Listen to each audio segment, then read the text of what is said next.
آج ہم سٹارٹ کرتے ہیں 11th کلاس کی جو اردو کی بک ہے. ویسے تو 11th کلاس میں اردو کی 2 بک ہیں, ایک نئی آواز اور ایک دھنک. تو آج ہم جو اردو کی نئی آواز بک ہے اس کا فرسٹ چیپٹر یعنی فرسٹ سبق سٹارٹ کرتے ہیں, جس کا نام ہے خواجہ معین الدین چشتی.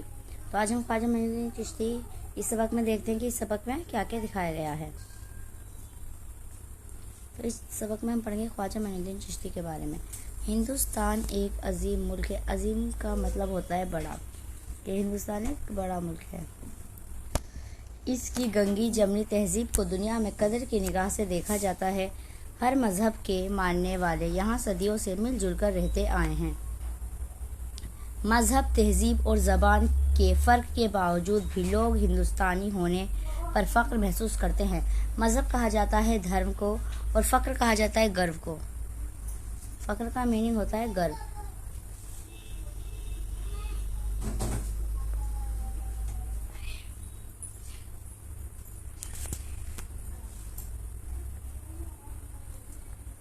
ہر زمانے میں یہاں ایسے بزرگ صوفی, یا جو بزرگ دیا گیا ہے اس سے مطلب ہے جو پہنچے ہوئے لوگ ہوتے ہیں نا, بہت چیزوں کی انہیں جانکاری ہوتی ہے, ان سے بزرگ صوفی سنت اور رشی منی پیدا ہوئے ہیں جنہوں نے ہندوستان کو بھائی چارے, محبت اور امن کا پیغام دیا ہے. ایسے ہی نیک بزرگ ہستی کہا جاتا ہے جسے کوئی مہان ویکتی ہوتا ہے اسے ہستیاں کہا جاتا ہے. ہستیوں میں ایک نام حضرت خواجہ معین الدین چشتی کا بھی ہے. وہ ایران کے ایک شہر شنجر میں پیدا ہوئے. یہ آپ کو کوشچن پہ آ سکتا ہے کہ جو خواجہ معین الدین چشتی تھے وہ کہاں پیدا ہوئے, تو ایران کا ایک شہر تھا شنجر, وہ وہاں پیدا ہوئے, شنجر میں پیدا ہوئے. ان کی ابتدائی تعلیم گھر پر. ابتدائی کا مطلب ہوتا ہے جو اسٹارٹنگ کی تعلیم ہوتی ہے, شروعاتی. وہ 9 برس کی عمر میں قرآن کریم حفظ کیا. 9 برس یعنی کہ 9 سال کی عمر میں جو خواجہ معین الدین چشتی تھے, انہوں نے 9 سال کی عمر میں قرآن شریف حفظ کر لیا تھا. وہ اپنے والد محترم, والد کا میننگ ہوتا ہے پتا, والد محترم کے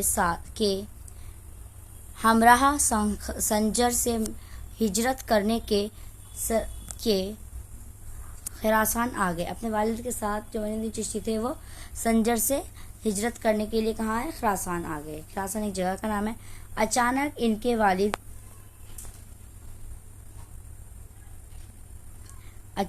کے والد کا انتقال ہو گیا, اور وہاں آنے کے بعد ان کے والد کا اچانک سے انتقال ہو گیا. اچانک مینس سڈنلی. کچھ دن بعد ہی والدہ محترمہ بھی وفات پا گئیں.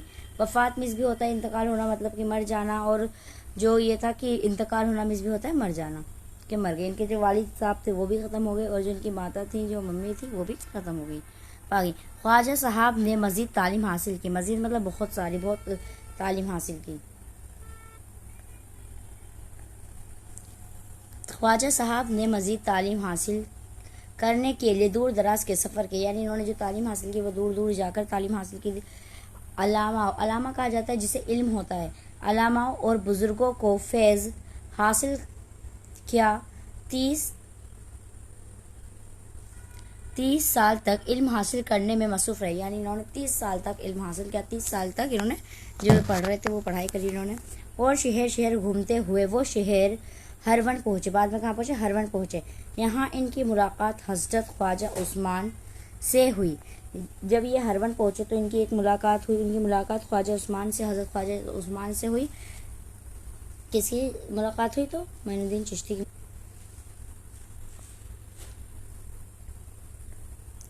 ہوئی. معین الدین چشتی نے انہیں اپنا پیر و مرشد بنا لیا. جو معین الدین چشتی تھے انہوں نے حضرت خواجہ عثمان کو اپنا پیر و مرشد بنایا. تقریباً 22 برس اپنے پیر و مرشد کی خدمت میں رہے. رخصتی کے وقت مرشد کہا جاتا ہے استاد کو. مرشد نے انہیں نصیحت کی کہ سرمایہ داروں سے تعلق نہ رکھنا اور ہمیشہ آبادی سے دور قیام کرنا. خواجہ صاحب نے آخری سانس تک اس نصیحت پر عمل کیا, اور وہ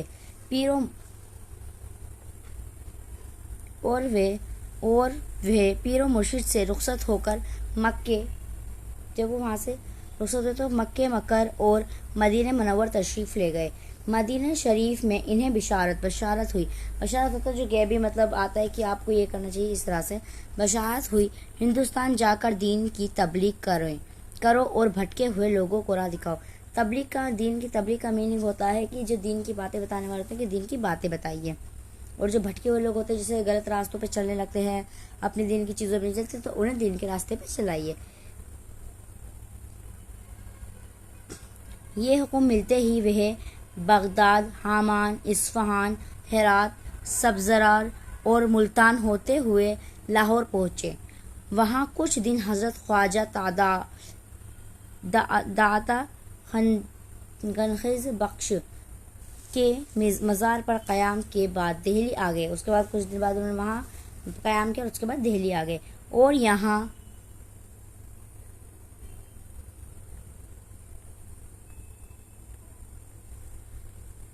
یہاں رہ کر اپنے کردار عمل سے لوگوں کو متاثر کرنے لگے، یعنی اپنی طرف اٹریکٹیو کرنے لگے۔ اس کے بعد جب اجمیر پہنچے تو ان کی دنیا اور بزرگی کا، ان کی نیکی اور بزرگی کا چرچا دور دراز تک پھیل گیا۔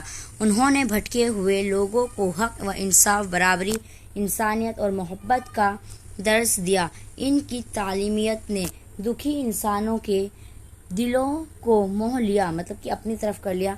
وہ بیماروں کے مسیحا اور غریبوں کے سچے ہمدرد تھے۔ جو خواجہ معین الدین چشتی تھے وہ جو غریب لوگ ہوتے تھے ان کے مسیحا تھے، اور غریب لوگ مطلب جو بیمار لوگ ہوتے تھے ان کے لیے مسیحا تھے، اور غریبوں کے لیے سچے ہمدرد تھے۔ جو کچھ ان کے پاس آتا اسے غریبوں اور ضرورت مندوں میں تقسیم کر دینا مطلب ہوتا ہے بانٹ دیتے تھے۔ اسی مناسبت سے انہیں غریب نواز کہا جانے لگا، اسی لیے انہیں غریب نواز بھی کہا جانے لگا۔ خواجہ صاحب کا قول تھا، قول یہ کہا جاتا ہے جیسے کوئی ایک شخص ہوتا ہے، مہان ہستیاں ہوتی ہیں، وہ کہتے ہیں کہ ایسا کرو تو ان کی چیز کو ایسے قول کہا جاتا ہے۔ قول تھا مصیبت کے مارے دکھی انسانوں سے ہمدردی کرنا اور ان کے غموں میں شریک ہونا ہزاروں عبادت سے بڑھ کر عبادت ہے۔ جو شخص بھوکے کو کھانا کھلائے، پیاسے کو پانی پلائے اور ننگے کو کپڑے پہنائے، خدا اسے دوست رکھتا ہے۔ ایسا ماننا تھا خواجہ معین الدین چشتی کا۔ اپنے کسی بھی بھائی کو بے عزت کرنا یا حقیر سمجھنا سب سے بڑا ہونا ہے، اور یہی ان کا قول تھا، یہی ان کا کہنا تھا۔ ان کی تعلیمیت سے متاثر ہو کر بابا گرو نانک نے کہا تھا کہ نجات حاصل کرنے کے لیے ہر فرید کہا جاتا ہے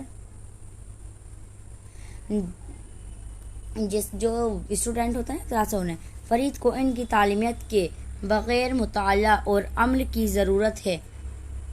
مہاتما گاندھی نے 1933 میں خواجہ صاحب کی درگاہ اجمیر میں حاضری دی اور کہا، یہاں آ کر میری روح کو بڑا چین ملا ہے۔ افسوس کہ ہم خواجہ صاحب کی زندگی کو آدرش نہیں بناتے۔ پنڈت جواہر لال نہرو نے خواجہ کے دربار میں حاضری دے کر کہا، ایسے ہی مقدس مقامات سے ہندوستان مسلم اتحاد کا عملی درس حاصل کیا جا سکتا ہے۔ خواجہ صاحب نے انسانیت، محبت اور اخلاق کا جو چراغ جلایا تھا وہ آج بھی روشن ہے۔ ان کی تعلیمیت آج بھی قابل تقلید ہے۔ ان کے متاثر ہونے اور عقیدت رکھنے والوں میں ہر فرقہ اور مذہب کے لوگ شامل ہیں، مطلب کہ بہت ایسا نہیں ہے کہ صرف مسلم ان کی خواجہ معین الدین چشتی کو مانتے، تو بہت ہر دھرم کے لوگ ہیں، ہر مذہب کے لوگ ہیں جو انہیں مانتے ہیں۔ ان کا عرس اجمیر میں ہر سال منایا جاتا ہے، جس میں ہندوستان اور دوسرے ملکوں کے لوگ لاکھوں کی تعداد میں شرکت کرتے ہیں۔ شرکت مینس ہوتا ہے آتے ہیں، مطلب کہ کسی میں جب ان کا وہ نکالا جاتا ہے تو اس میں آ کے شامل ہوتے ہیں تو اسے شرکت بولتے ہیں۔ تو اگر آپ کو یہ ویڈیو اچھی لگے تو میرے چینل کو سبسکرائب کریے اور میری ویڈیو کو لائک کریے، اور اس کے کوشچن آنسرز کے لیے اگر آپ کو اس کے کوشچن آنسر چاہیے اردو میں تو آپ مجھے کمنٹ کریے، تو پھر نیکسٹ ویڈیو میں اس کے الفاظ معنی اور آپ کو کوشچن آنسر سوال جواب کرا دوں گی۔